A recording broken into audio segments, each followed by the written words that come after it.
I'd have to say no, it's not. It's not just spiritual based. But we could say Aboriginal people had a very strong connection to understanding of the spirit world.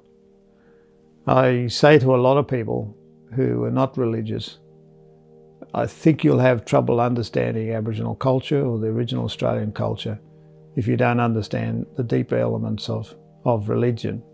And when I say religion, I don't mean the real religion, but at least a belief that there was a great creator spirit out there, which Jung will call Wangar, the great creator spirit that was in everything and was also represented in parts of the land and places across the land. It's also, there's a deep connection to people who have been there before, that their spirits have returned to that particular estate, or what Jung will call Yerauka, that particular place or estate.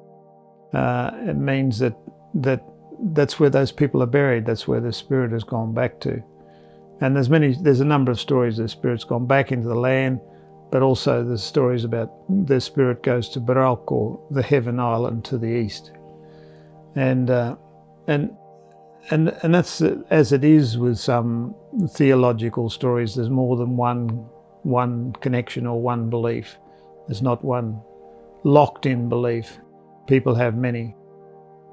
But people also had a very strong connection to the fact that this was their estate, this was their land.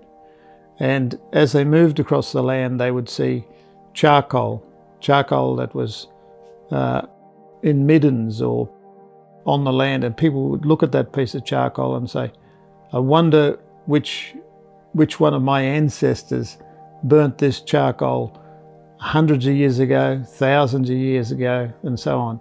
And they were here on this same estate that I'm on now. And they cooked the food on this fire that I'm cooking the food in the same place, on the same shell midden where the ash from the shellfish and the ash from the fire residue. They would say the way that those old people lived according to the nguringich, the black charcoal, is the reason that we're here today. So their connection was to also the tried and tested way of living, the best way to live. Because the way those old people lived is the reason that I'm here today. So there's a very strong connection. It's like I see families that have, say, owned a property for 100 years or 150 years, and they have that same connection there because their grandparents and so on, that was there before them. That's also very strong for Aboriginal people under their traditional way of thinking.